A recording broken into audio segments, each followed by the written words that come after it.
Good morning everyone. आज के class में हम एक बहुत महत्वपूर्ण टॉपिक पढ़ने वाले हैं बुद्धि के बारे में, जो बहुत ही इंपॉर्टेंट है। वस्तुओं एवं तथ्यों को समझने कि वस्तु क्या है और उसके पीछे कौन कौन से तथ्य है, क्या क्या उससे जुड़ा हुआ है, उसको समझने में, और उसके आपसी संबंध, उससे संबंधित क्या क्या चीज है उसको समझने में, और कैसे बना, क्यों बना, इसको तर्क करने में जो सहायक होती है उसी को बुद्धि कहते हैं। ठीक है। अब वैज्ञानिकों ने समय समय पर विभिन्न प्रकार की परिभाषाएं दी है, उसे हम समझेंगे। टर्मन के अनुसार क्या है? टर्मन के अनुसार अमूर्त वस्तुओं के संबंध में विचार करने की योग्यता ही बुद्धि है। अमूर्त वस्तुएं मतलब जो वस्तुएं हमें दिखाई नहीं देती है, जो वस्तुएं प्रत्यक्ष में नहीं होती है, उसके बारे में कल्पना करना, उसके बारे में विचार करना की योग्यता जो हमें विद्यमान है, मनुष्य में विद्यमान है, उसे ही क्या कहते हैं? बुद्धि। तो इससे संबंधित कौन है? अमूर्त विचार। अमूर्त विचार जब भी बोले तो उससे संबंधित कौन वैज्ञानिक है? टर्मन। सबसे महत्वपूर्ण वैज्ञानिक, पहला वैज्ञानिक है बुद्धि से संबंधित, वो कौन है? टर्मन। ठीक है। अब बिने, बिने के नाम जब भी आता है तो हमें एक बात याद आती है कि बिने ने बुद्धि का परीक्षण किया था। सबसे पहले बुद्धि का परीक्षण कौन किया था, ऐसे करके पूछते हैं तो इसमें उनका नाम आता है बिने का। बिने बहुत महत्वपूर्ण वैज्ञानिक है। बुद्धि से रिलेटेड सवाल में बिने का नाम बहुत ही साउंड करता है। ठीक है। बिने ने अपनी परिभाषा में कहा है कि बुद्धि तर्क, निर्णय एवं आत्म आलोचना की योग्यता एवं क्षमता है। बुद्धि हमारे तर्क करने की, ये किसी भी चीज में क्यों हो रहा है उसके कारण ढूंढने की, और हमारे निर्णय लेने के, और आत्म आलोचना मतलब हमारे हम जो करते हैं उसमें क्या सही है और क्या गलत है वो हम खुद समझ पाते हैं कि हम जो किए हैं वो सही है कि गलत है। ये सब करने की जो क्षमता होती है वही ही बुद्धि है। ये किसने कहा है? बिने ने कहा है। तो आत्म आलोचना शब्द आए तो बिने का नाम याद रखना चाहिए। ठीक है। बिने बहुत महत्वपूर्ण, ये बुद्धि परीक्षण से जुड़े हुए हैं। ठीक है। अब तीसरा जो मनोवैज्ञानिक है बुद्धि से जुड़े हुए, उनका नाम है एबिंगहॉस। एबिंगहॉस ने कहा है कि बुद्धि विभिन्न भागों को मिलाने की शक्ति है। विभिन्न प्रकार के भाग होते हैं अलग अलग, उसको एक साथ मिलाने की जो शक्ति है उसे क्या कहते हैं? बुद्धि कहते हैं। ये किसने कहा है? एबिंगहॉस ने। अब जो चौथा महत्वपूर्ण वैज्ञानिक है उनका नाम है गाल्टन। गाल्टन ने कहा है कि बुद्धि विभेद करने एवं चयन करने की शक्ति है। कोई भी चीज है वो अलग अलग प्रकार है और उसे विभेद करने की, ये चीज है और ये अलग चीज है, उसको विभेद करने की, उसमें अंतर ढूंढने की, और उसको अंतर ढूंढकर उसको चयन करने की क्षमता क्या है? बुद्धि है। क्या कहा है? विभेद और चयन करने की जो क्षमता है उसे बुद्धि कहते हैं। किसने कहा है? गाल्टन ने। अब स्टर्न, साइमन और स्टर्न, बिने, साइमन और स्टर्न, तीन महत्वपूर्ण वैज्ञानिक है। पहला बिने, दूसरा साइमन और तीसरा स्टर्न। तीन महत्वपूर्ण वैज्ञानिकों को याद रखना बहुत जरूरी है क्योंकि ये लोग बुद्धि परीक्षा से जुड़े हुए हैं। स्टर्न ने अपनी परिभाषा में कहा है कि नवीन परिस्थितियों के साथ समायोजन करने की योग्यता ही बुद्धि है। कोई भी नवीन परिस्थिति हमारे सामने आता है जिसे हमने फेस नहीं किया है, उसके साथ हमारे सामंजस्य करना, अचानक उसमें आवेग मने आना और उसके साथ संयोजन करना, सामंजस्य स्थापित करना ही बुद्धि है। इन्हें किसने कहा है? स्टर्न ने कहा है। ठीक है। तो विभिन्न वैज्ञानिकों ने बुद्धि से रिलेटेड विभिन्न प्रकार के परिभाषाएं दिए हैं। इसमें से इन सभी पांचों वैज्ञानिकों का नाम रखना बहुत ही जरूरी है। अब हम समझेंगे बुद्धि के विभिन्न सिद्धांत के बारे में। बुद्धि के विभिन्न सिद्धांतों के बारे में विभिन्न प्रकार के वैज्ञानिकों ने क्या क्या सिद्धांत दिया है, इसे हम अच्छे से विस्तार से समझेंगे। तो बुद्धि के सिद्धांत में सबसे पहले आता है एक कारक सिद्धांत। ठीक है। एक कारक सिद्धांत, बुद्धि के बहुत प्रकार के कारकों के बारे में विभिन्न वैज्ञानिकों ने कहा है। तो सबसे पहले हम देखेंगे कि बुद्धि के एक कारक सिद्धांत के बारे में किसने कहा है। बिने जो वैज्ञानिक है वो बहुत महत्वपूर्ण है क्योंकि बिने तो बुद्धि के जो परिभाषा दी है उसमें भी है, और बिने जो बुद्धि के एक कारक सिद्धांत है उसमें भी है, और बिने बुद्धि के जो परीक्षण किए हैं उसमें भी है। तो बिने के एक कारक के सिद्धांत के अनुसार बुद्धि का प्रतिपादन, बिने कौन है? फ्रांस के मनोवैज्ञानिक है। ठीक है। इससे भी याद रखना जरूरी है। कहाँ के है बिने, किस देश से संबंधित है, ऐसे करके क्वेश्चन आ सकता है। तो बिने कहाँ से है? फ्रांस से है। बिने ने बुद्धि के एक कारक, यूनिफैक्टर थ्योरी, ठीक है, यूनिफैक्टर थ्योरी के बारे में किसने दिया है? बिने ने। जैसे कोई गणित में इंटेलिजेंट है, ठीक है, गणित में कोई बच्चा इंटेलिजेंट है तो बिने के अनुसार एक कारक थ्योरी के अंतर्गत इन्होंने कहा है कि अगर वो बच्चा गणित में इंटेलिजेंट है तो भाषा में भी इंटेलिजेंट होगा। तो ऐसा तो नहीं होता ना कि एक बच्चा जो गणित में इंटेलिजेंट है वो खेल में भी इंटेलिजेंट है, उसका बोलने की क्षमता भी अच्छा है, ऐसा नहीं होता। इसलिए बिने ने जो सिद्धांत दिया वो उससे बुद्धि का सिद्धांत स्पष्ट नहीं हुआ, इसलिए विभिन्न वैज्ञानिकों ने और अपने अपने मत प्रस्तुत किया। तो दूसरा महत्वपूर्ण वैज्ञानिक है स्पीयरमैन। स्पीयरमैन ने अपना द्विकारक सिद्धांत के बारे में बताया, ठीक है। उन्होंने बिने के जो सिद्धांत दिया है उसे स्पष्ट करने के लिए द्विकारक सिद्धांत के बारे में बताया। बहुत महत्वपूर्ण थ्योरी है स्पीयरमैन का। स्पीयरमैन ने अपने द्वितत्व सिद्धांत बाइफैक्टर थ्योरी के बारे में बताया, ठीक है। बाइफैक्टर थ्योरी क्या होता है इसे अच्छे से समझेंगे। सबसे पहले देखते हैं कि स्पीयरमैन कहाँ से संबंधित है। बिने जो है वो फ्रांस से संबंधित है और स्पीयरमैन है जो वो कहाँ से संबंधित है, ब्रिटेन से संबंधित, ठीक है। स्पीयरमैन कहाँ के वैज्ञानिक है करके वो कूट वाले प्रश्न में इधर वैज्ञानिकों के नाम और इधर उसके जो रिलेटेड देश है, कंट्री है, उसके नाम दिया जाता है, तो उसको चुनना होता है। वो जो बिने है वो फ्रांस से संबंधित है और ये कहाँ से संबंधित है, ब्रिटेन से संबंधित है। तो इन्होंने कौन सी थ्योरी दी, इन्होंने दो थ्योरी दी है, एक तो द्विकारक और एक त्रिकारक, ठीक है। तो द्विकारक के अंतर्गत क्या है, बुद्धि दो शक्तियों के रूप में या बुद्धि की संरचना में दो कारक है, उनमें से एक को उन्होंने सामान्य बुद्धि जनरल फैक्टर और एक को क्या कहा है, विशिष्ट बुद्धि। विशिष्ट बुद्धि मतलब स्पेसिफिक। तो ये एक क्वेश्चन दिया जाता है कि जी factor and S factor Spearman.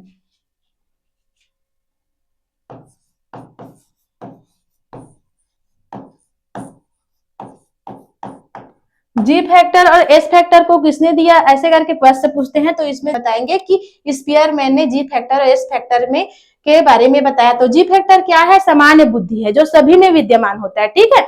सामान्य बुद्धि मतलब जी फैक्टर सामान्य कारक जो सभी मनुष्य में सभी आदमी में विद्यमान रहता है वो सामान्य बुद्धि है। हो सकता है किसी बच्चे को गणित में इंटरेस्ट हो सकता है किसी को विज्ञान में इंटरेस्ट हो सकता है किसी को कला में इंटरेस्ट हो।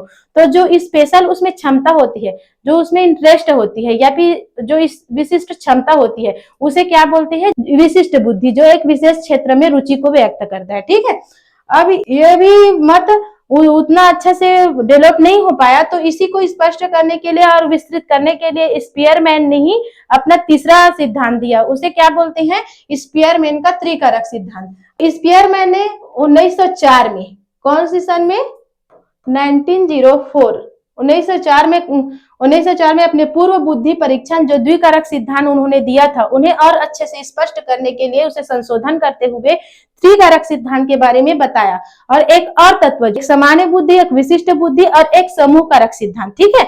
एक जो जी फैक्टर थे और एक एस फैक्टर थे और एक समूह फैक्टर, एक और सिद्धांत जोड़ा।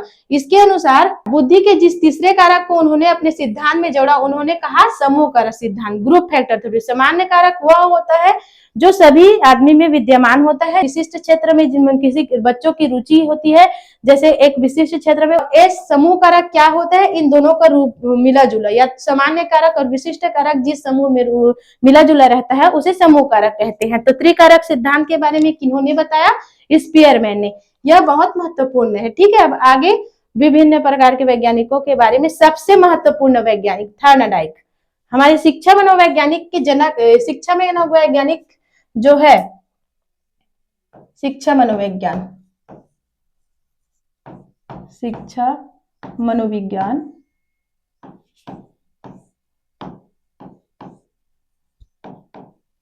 शिक्षा मनोविज्ञान के पिता, बहुत ही महत्वपूर्ण। थॉर्नडाइक के नाम जब भी आता है तो बहुत सारे सिद्धांत से जुड़े हुए हैं, सीडीपी के बहुत महत्वपूर्ण वैज्ञानिकों में से एक है, इनका नाम है थॉर्नडाइक, ठीक है। थॉर्नडाइक कहां से है, तो ये कहां से है, अमेरिका से, ठीक है।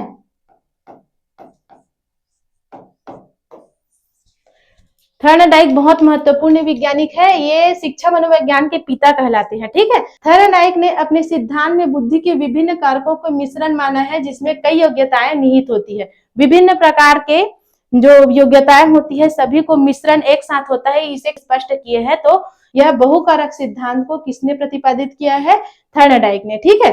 अब चौथा जो वैज्ञानिक है उनका नाम है थॉमसन। थॉमसन का प्रतिदर्श सिद्धांत, ठीक है। थॉमसन ने बुद्धि के प्रतिदर्श सिद्धांत सैंपलिंग थ्योरी ऑफ इंटेलिजेंस के बारे में प्रस्तुत किया। उनके मतानुसार व्यक्ति का प्रत्येक कार्य निश्चित योग्यताओं का प्रतिदर्श होता है। व्यक्ति का जो कार्य होता है वो विभिन्न प्रकार के योग्यताओं के प्रतिदर्श मतलब सैंपल होता है। अब जो चौथे पांचवें मनोवैज्ञानिक है उनका नाम है गिलफोर्ड। देखिए गिलफोर्ड किनसे संबंधित है, तो गिलफोर्ड त्रिआयामी बुद्धि से संबंधित है, ठीक है। त्रिआयामी बुद्धि और त्रितत्व सिद्धांत, ये बहुत कंफ्यूजन है। हाँ, त्रितत्व सिद्धांत,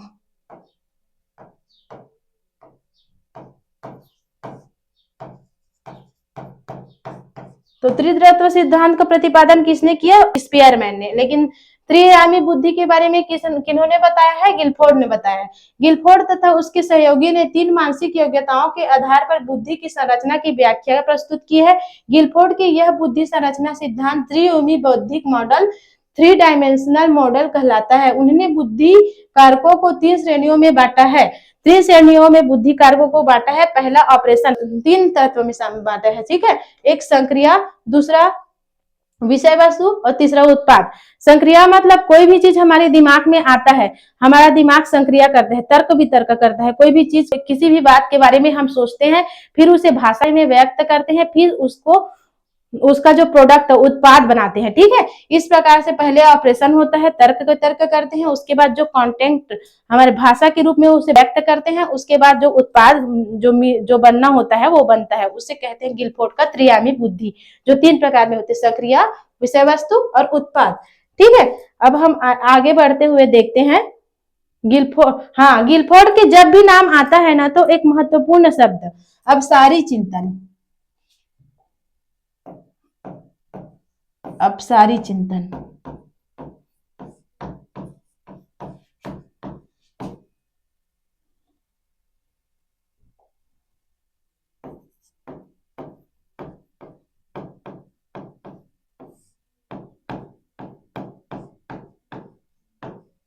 डाइवर्जेंट थिंकिंग, अपसारी चिंतन के जब भी नाम आता है तो उसका किसका नाम लेंगे, गिलफोर्ड का नाम। गिलफोर्ड, अपसारी चिंतन मतलब डाइवर्जेंट थिंकिंग, विभिन्न प्रकार के सोच, अलग अलग दिशा में सोचना कि कोई भी कार्य हमने कर लिया तो उसे किस किस प्रकार से किया है, क्या क्या कैसे कैसे टाइप के उस कार्य को संपन्न कर सकते हैं, उसके अलग अलग दिशाओं के बारे में सोचना क्या कहलाते हैं, अब अपसारी चिंतन। जैसे कोई भी सवाल 2 और 2 4 होता है, ठीक है। 2 और 2 4 होता है, ये हम जानते हैं, लेकिन ये 2 और 2 4 होता है, क्या क्या चीज मिलकर ये 2 और 2 4 होगा, कौन कौन सी वस्तुओं को मिलाकर हम 2 2 4 करेंगे, और कैसे कैसे टाइप को इसको तोड़ा जा सकता है, गुना कर सकते हैं, भाग कर सकते हैं। इस प्रकार के सोचना जो बच्चे सोचते हैं उसे क्या बोलते हैं, अपसारी चिंतन। अपसारी चिंतन का संबंध किससे है, रचनात्मकता से। रचनात्मकता मतलब क्या होता है, क्रिएटिविटी। कोई भी चीज है, जैसे हम बच्चे को मिट्टी खेलने को दे देते हैं, और मिट्टी खेलने को दे देते हैं तो बच्चा उसे किस प्रकार के उपयोग करेगा। जैसे छोटे बच्चे उस मिट्टी को पकड़ेंगे और उसे कुछ मूर्ति बना देंगे, या फिर कुछ और उसका उपयोग किया जा सकता है। किस किस प्रकार से बच्चे उस मिट्टी को पकड़ के क्या क्या उपयोग करते हैं, इसे क्या बोलते हैं, रचनात्मकता, ठीक है। तो क्रिएटिविटी का संबंध किससे है, अपसारी चिंतन, और अपसारी चिंतन का संबंध किस मनोवैज्ञानिक से है, गिलफोर्ड से, ठीक है। बहुत महत्वपूर्ण है। अब आगे बढ़ेंगे हम चिंतन के बारे में। चिंतन कितने प्रकार का होता है इसे हम समझेंगे। तो चिंतन से, अपसारी चिंतन से संबंधित मनोवैज्ञानिक का नाम क्या है, गिलफोर्ड का। अपसारी चिंतन क्या होता है उसे समझेंगे। चिंतन मतलब तर्क करने की क्षमता, हमारे जो बुद्धि है उसमें जो तर्क करने की क्षमता है कि कोई भी कार्य कैसे होता है, किस प्रकार से उसको किया जाता है, उसको क्या बोलते हैं, चिंतन। चिंतन मुख्यतः 2 प्रकार के होते हैं, ठीक है। चिंतन कितने प्रकार के होते हैं, 2 प्रकार के। चिंतन का मतलब होता है जिसका संबंध समस्या को हल करने की शैली से होता है। ये 2 अलग अलग सोचने के तरीके हैं जो हमारे समस्या समाधान, प्रॉब्लम सॉल्विंग व निर्णय लेने, डिसीजन मेकिंग की प्रक्रिया को प्रभावित करते हैं। चिंतन ऐसा होता है, दो प्रकार के होता है, एक अपसारी चिंतन और अभिसारी चिंतन। इसके द्वारा हमारे जो चीज को समझने और हमारे जो समझ के उस समस्या समाधान प्रॉब्लम को सॉल्व करना और हमारे निर्णय लेने की क्षमता को जो प्रभावित करते हैं, इस ये दो प्रकार के चिंतन से होता है, अपसारी चिंतन और अभिसारी चिंतन। तो सबसे पहले हम पढ़ेंगे अपसारी चिंतन के बारे में। एक ही कार्य है, उसको किस किस विभिन्न प्रकार से किया जा सकता है। कोई भी कार्य है उसको कैसे बच्चा उसको उपयोग करता है, जैसे हम उसको पेंटिंग बनाने दे दिए तो वो कैसे टाइप की उसका उपयोग, कलर हम लोग कलर बॉक्स दे दिए और उसको एक ड्राइंग शीट दे दिए, तो बच्चा उस ड्राइंग शीट का प्रयोग कैसे कर सकता है। या तो उसको कुछ क्राफ्ट बना सकता है या उसमें कलर भर के उसको चित्र बना सकता है, उसका प्रयोग विभिन्न प्रकार के सजावटी चीज बनाकर यूज कर सकता है। कैसे टाइप के उसका यूज बच्चा करता है, इसे क्या बोलते हैं, क्रिएटिविटी। बच्चा अगर उसका यूज अच्छे से करता है तो हम समझ जाते हैं कि इसमें रचनात्मकता पाई जाती है। लेकिन अगर बच्चा उसको अच्छे से यूज नहीं कर सकता तो हो सकता है कि उसमें रचनात्मकता नहीं पाई जाए। हर बच्चे एकदम खास होते हैं, उसमें कुछ ना कुछ क्रिएटिविटी अवश्य होती है। आगे बढ़ेंगे, ठीक है। विशेषताएं, उसमें अनेक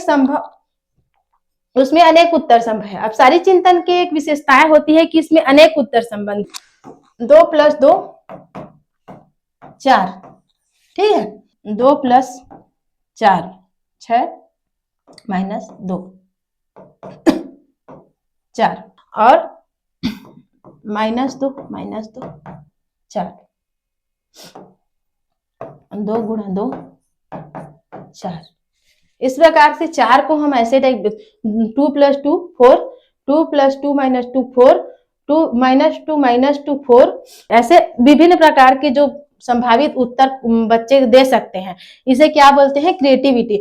और अगर एक प्रकार बच्चे सोचते तो 2 + 2 कितना होता है, 4, इसे इतना भर बता देते तो बोलते उसमें रचनात्मकता नहीं है। लेकिन बच्चे विभिन्न प्रकार के उत्तर खोजने की कोशिश करते हैं जिससे उसकी क्रिएटिविटी का पता चलता है, ठीक है।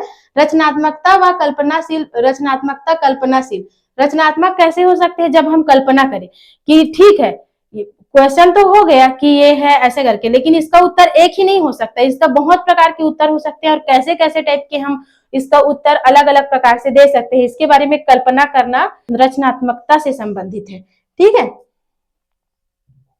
अब आगे, अब तीसरा विशेषता, खुले दिमाग से विचार करना।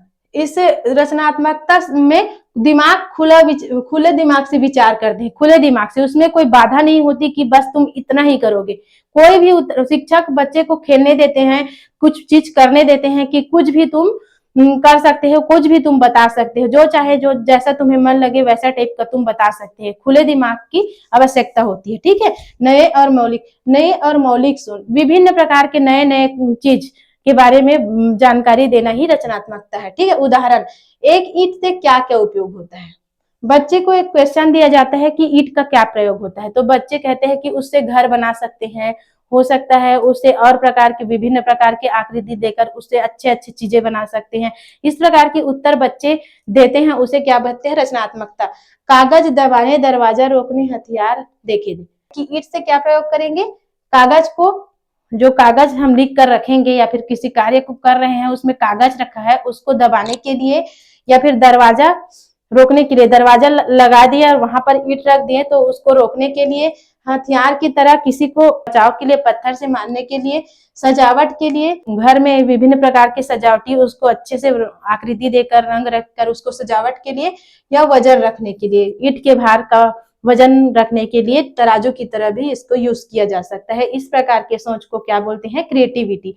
अब जो दूसरा चिंतन है वो क्या है, अभिसारी चिंतन। देख, अपसारी चिंतन मतलब खुला, मतलब अपसारी मतलब डाइवर्जेंट थिंकिंग, अप मतलब खुला हुआ, ठीक है। और अभिसारी मतलब अभिसारी, अभिसारी मतलब कन्वर्जेंट थिंकिंग, कन्वर्जेंट थिंकिंग मतलब जो संकुचित हो, जिसमें विभिन्न प्रकार की दिशा में सोच सकते हैं उसे अभिसारी, और जो एक ही दिशा में एक संकुचित सोच हो उसे क्या बोलते हैं, अभिसारी।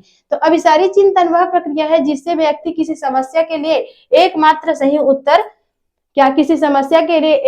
सही उत्तर की तलाश करता है। यह विश्लेषणात्मक तर्कशील सोच पर आधारित होता है। विश्लेषण करते हैं बच्चे, उसको विश्लेषण मतलब तोड़ तोड़ कर देते हैं और वो सिर्फ एक ही उत्तर की तलाश करते हैं बच्चे, उसे क्या बोलते हैं, अभिसारी चिंतन। इसकी विशेषताएं क्या क्या होती है? एक ही उत्तर का समाधान खोजते हैं। बच्चे को क्वेश्चन दे दिया कि 2+2 क्या होता है, तो बोलते हैं 4। अब इसको विभिन्न प्रकार के सोचकर नहीं देखते हैं कि सिर्फ एक ही उत्तर के बारे में बताते हैं, उसे क्या बोलते हैं? अभिसारी चिंतन। तर्क, तथ्य व नियमों पर आधारित एक विभिन्न सिद्धांत रहता है, उसी सिद्धांत को फॉलो करते हैं और एक निश्चित उत्तर में पहुंच जाते हैं, उसे ही अभिसारी चिंतन कहते हैं। गणितीय तार्किक समस्याओं को ये अभिसारी चिंतन गणितीय और तार्किक समस्याओं को खोजने में सहायक होते हैं। ठीक है, 56। ठीक है, 7 × 8 = 56। केवल एक ही उत्तर दे सकते हैं, इसको ना विभिन्न प्रकार के सोच नहीं सकते, सिर्फ एक ही उत्तर देते हैं, उसे कहते हैं अभिसारी चिंतन। ठीक है, अब हम बहुत महत्वपूर्ण वैज्ञानिक के रहेंगे जो बुद्धि से रिलेटेड बहुत ही महत्वपूर्ण है। इनका नाम है हावर्ड गार्डनर। हावर्ड गार्डनर के बहुबुद्धि सिद्धांत। ठीक, ऊपर सबके अलावा बुद्धि के एक सिद्धांत है जिसे हावर्ड गार्डनर के बहुबुद्धि सिद्धांत बहुत महत्वपूर्ण है, इसे याद रखना बहुत ही आवश्यक है। इन्होंने किसने दिया था? हावर्ड गार्डनर ने प्रतिपादन किया। इसे बहुबुद्धि सिद्धांत कहा जाता है। इसके अनुसार हर इंसान में अलग अलग प्रकार की बुद्धि होती है। प्रत्येक इंसान में अलग अलग प्रकार की बुद्धि है। किसी मनोवैज्ञानिक ने बताया कि एक कारक सिद्धांत है, द्विकारक सिद्धांत है, त्रिआयामी बुद्धि है, बहुबुद्धि है। तो हावर्ड गार्डनर ने कहा कि प्रत्येक इंसान में अलग अलग प्रकार की बुद्धि है, मतलब अलग अलग प्रकार की विशेषताएं हैं, अलग प्रकार की सोचने की क्षमता है। ये किसने कहा? हावर्ड गार्डनर ने। ठीक है, तो कोई इंसान संगीत में पारंगत हो सकता है, तो कोई अभिनय में, तो कोई लेखन में, कोई तार्किक क्षमता में। कोई इंसान संगीत में, कोई गायक हो सकता है, तो हो सकता है कि कोई अच्छे से नाटक कर सकता है, या फिर कोई ऐसा हो सकता है कि कोई लेखन कला लेखक हो, या फिर कोई तार्किक क्षमता गणित अच्छे से समझ सकता हो, तर्क वितर्क अच्छे से समझ सकता हो। तो विभिन्न प्रकार के इंसान में विभिन्न प्रकार के जो क्षमताएं होती है, इसे प्रतिपादित किया हावर्ड गार्डनर ने। ठीक है, बुद्धि परीक्षण क्या होता है इसे अच्छे से समझेंगे। तो बुद्धि परीक्षण के बारे में मैंने बताया था कि बुद्धि परीक्षण से संबंधित एक महत्वपूर्ण मनोवैज्ञानिक के बारे में पढ़ा, बिने के बारे में। बुद्धि परीक्षण कब दिया था? बिने और साइमन। ठीक है, बिने और साइमन, बिने और साइमन।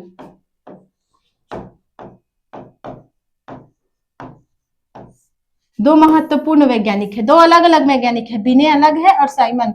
दो महत्वपूर्ण वैज्ञानिक है जिन्होंने 1905 में बिने ने साइमन के सहयोग से प्रथम बुद्धि मापनी अर्थात बुद्धि परीक्षण का निर्माण किया, जिसे बिने साइमन बुद्धि परीक्षण किया। कौन से ईयर में? 1905 में। ठीक है, ये बुद्धि परीक्षण किससे संबंधित है? 3 से 16 वर्ष के आयु के बच्चों से संबंधित है।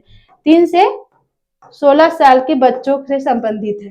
ठीक है, तो इस परीक्षण में सरलता से कठिनता के क्रम में 3 पदों का प्रयोग किया जाता है। इस परीक्षण में व्यक्तियों की बुद्धि के स्तरों का पता लगाया जा सकता है। इस परीक्षण की सहायता से मंद बुद्धि बालकों को 3 समूह में बांटा है। 3 क्रम में दिया गया है। बच्चों को 3 क्रम में बांटा गया है। एक तो जड़ बुद्धि जो कुछ नहीं कर सकते, जिसे इडियट कहा जाता है, और एक हीन बुद्धि, उससे थोड़ा सा अधिक। इन्होंने कितने साल के बच्चों के लिए प्रयोग किया था? इन्होंने 3 से लेकर 16 साल के बच्चों के लिए प्रयोग किया था, और इन्होंने सरलता से कठिनता के क्रम में कितने पदों में प्रयोग किया था? 3 पद में। ठीक है, अब हम बाद में इन्होंने अपने परीक्षण के फलांकन पद्धति में भी सुधार और संशोधन किया तथा सन 1911 में अपनी संशोधित बिने साइमन मापनी या परीक्षण के पुनः प्रकाशन किया। उन्होंने इस परीक्षण के मानसिक आयु और बालक के वास्तविक आयु, मानसिक आयु मतलब बच्चा जितना मन से, उसके दिमाग से बच्चा जितने स्तर का काम कर सकता है, उसे क्या बोलते हैं? मानसिक आयु। और एक वास्तविक आयु, जितना बच्चे का आयु, जैसे किसी बालक का आयु है 5 वर्ष, 5 ईयर का बालक है, लेकिन उसके सोचने समझने की क्षमता और उसके जो कार्य करने की क्षमता कितने का है? 3 साल की। तो उनके मानसिक आयु कितना है? 3 साल। और जो रियल आयु है वो कितना है? 5 साल। ठीक है, बीच के संबंध स्थापित किया और उन्होंने इस आधार पर उन्होंने बालकों को 3 वर्गों में बांटा है। इस बालकों को मानसिक आयु और बालक के वास्तविक आयु के बीच के संबंध निकालकर इन्होंने बालकों को 3 भागों में बांटा है। क्या है? पहला सामान्य बालक, रेगुलर इंटेलिजेंट, एक श्रेष्ठ एडवांस इंटेलिजेंट और एक मंद बुद्धि। सामान्य मतलब जो सामान्य योग्यता रखता हो, और श्रेष्ठ मतलब जो सामान्य से अधिक बुद्धि वाले हो, और एक मंद बुद्धि जो कुछ मतलब जो सामान्य बालक से कम जानता हो उसे क्या बोलते हैं, मंद बुद्धि। ठीक है। और बुद्धि लब्धि के वितरण के अनुसार बुद्धि लब्धि को विभाजित किया है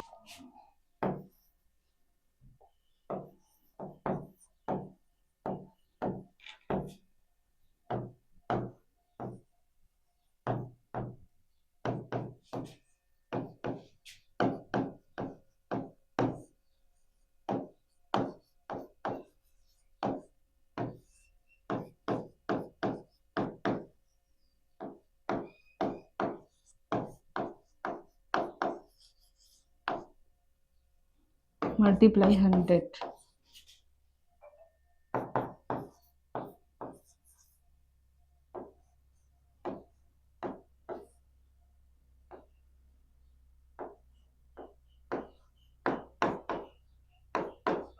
बुद्धि लब्धि का सूत्र ये है, ये बहुत महत्वपूर्ण है, वेरी इंपॉर्टेंट, जिसके अनुसार बुद्धि लब्धि इक्वल टू मानसिक आयु बटा वास्तविक आयु, IQ equal to MA upon CA, mental age upon chronological age multiply 100। इससे हम किसी भी बालक के बुद्धि लब्धि को निकाल सकते हैं। तो बुद्धि लब्धि वितरण का उदाहरण है, जैसे 130 से अगर बुद्धि लब्धि की सीमाएं और वर्ग 130 से अगर अधिक है, इस सूत्र से अगर बच्चे का, जैसे किसी बच्चे का आयु 5 साल है, ठीक है, ये क्या है उसका CA है, क्रोनोलॉजिकल एज, वास्तविक आयु। ठीक है। और उसका जो मानसिक आयु है वो 3 साल है। तो ऐसे कर सकते हैं, IQ इक्वल टू, तो मानसिक एज कितना है 3 और जो वास्तविक एज है वो 5। उसके बाद इसको 100 से मल्टीप्लाई करेंगे तो 5 से ये कट जाएगा, तो ये कितना होगा 20, तो 3 और 20 कितना हुआ 60। ठीक है। तो 60 आया, तो 60 किसके अंतर्गत आया, 71 से कम, मतलब बच्चा क्या है, जड़ बुद्धि से कम। अब मान लिया जाए कि उसका 10 साल का बच्चा है, लेकिन उसका मानसिक आयु जो है वो 12 साल का है, तो उसका IQ कैसे निकालेंगे, IQ इक्वल टू 12 मानसिक आयु वास्तविक आयु मल्टीप्लाई 100, तो इसको 10 और 12 इंटू 10 इक्वल टू 120, मतलब 120। तो 120 क्या आएगा, प्रखर बुद्धि। किसमें आएगा, प्रखर बुद्धि।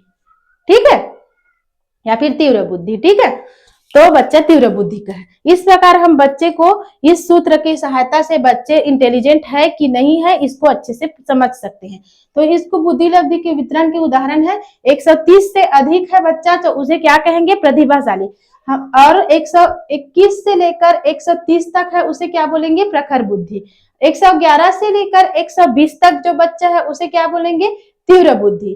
प्रतिभाशाली मतलब जो बच्चा सामान्य बच्चे से बहुत इंटेलिजेंट है और किसी भी कार्य को अच्छे से कर सकता है उसे क्या बोलते हैं, प्रतिभाशाली। प्रखर बुद्धि मतलब प्रतिभाशाली से तो कम है लेकिन बहुत इंटेलिजेंट है ये भी बच्चा, इसे क्या बोलते हैं, प्रखर बुद्धि। और 101 से 120 है वो क्या है, तीव्र बुद्धि, मतलब किसी भी चीज को अच्छे से सामान्य से अच्छे से समझ सकते हैं। 91 से 110 तक जो है उसे क्या बोलते हैं, एवरेज, सामान्य बुद्धि। 81 से 90 के बीच है उसे क्या बोलेंगे, मंद बुद्धि।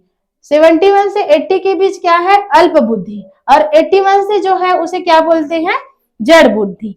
तो हम इसमें जो प्रतिभाशाली बालक है और ये है वो सिर्फ 2% जो बालक है वो आएंगे। सबसे ज्यादा जो होते हैं वो सामान्य बुद्धि के होते हैं, जो अक्सर हम सभी में सामान्य बुद्धि ही पाया जाता है, और जड़ बुद्धि भी बहुत कम बालक ही देखने को मिलते हैं। ठीक है, ये जड़ बुद्धि वो बालक है जिसको समझाने में बहुत कठिनाई होती है और इसे आसानी से समझाया नहीं जा सकता। इन लोगों को समझाने के लिए विशेष कक्षाओं की आवश्यकता होती है, उन्हें ही जड़ बुद्धि कहते हैं। या बहुत समझाने के बाद भी जो बच्चे समझ नहीं पाते उसे जड़ बुद्धि कहते हैं। ये जो मंद बुद्धि बच्चे हैं और अल्प बुद्धि बच्चे हैं उसको थोड़ा बहुत समझाया जा सकता है, लेकिन ये जड़ बुद्धि वाले बच्चे को ना बहुत बहुत सारे क्लास देने के बाद भी और बहुत कोशिशों के बाद भी इनको नहीं समझाया जा सकता, इसीलिए इन्हें जड़ बुद्धि कहते हैं। अब हम समझेंगे कि भारत में बुद्धि परीक्षण का विकास कैसे हुआ। सन 1922 में भारत में सर्वप्रथम बुद्धि परीक्षण का निर्माण एफ.जी. कॉलेज लाहौर में प्राचार्य डॉक्टर C.S. राइस ने किया था। किन्होंने किया था सर्वप्रथम? जी कॉलेज में, एफ.जी. कॉलेज लाहौर के प्राचार्य कौन? Doctor C.H. राइस ने किया था। इन्होंने विनय के मापनी को भारतीय अनुकूल किया, विनय के मापनी को भारतीय अनुकूल किया। इस परीक्षण का नाम था हिंदुस्तानी विनय परफॉर्मेंस पॉइंट स्केल। क्या नाम था? हिंदुस्तानी विनय परफॉर्मेंस पॉइंट स्केल। सबसे पहले भारत में कहां पर किया गया था? लाहौर में, एफ.जी. कॉलेज में। और वहां के प्राचार्य कौन थे? Doctor C.H. राइस। उन्होंने जो विनय का जो परीक्षण था उसका भारतीय अनुकूल किया, भारत के अनुकूल किया, और उसका नाम क्या रखा? हिंदुस्तानी विनय परफॉर्मेंस पॉइंट स्केल। ठीक है। अब बुद्धि लब्धि को ज्ञात करने के जो सूत्र मैंने बताया वो यहाँ पर है। बुद्धि लब्धि मानसिक आयु, मेंटल एज, वास्तविक आयु CA मल्टीप्लाई 100। ये इससे अच्छे से बुद्धि, किसी भी बालक की बुद्धि लब्धि ज्ञात किया जा सकता है। मैंने इसको कैसे याद करते हैं, कैसे इसको बनाया जा सकता है, किस प्रकार से याद किया जा सकता है, इसको भी अच्छे से समझाया। आज के क्लास में बस इतना ही, आगे नेक्स्ट क्लास में पढ़ेंगे।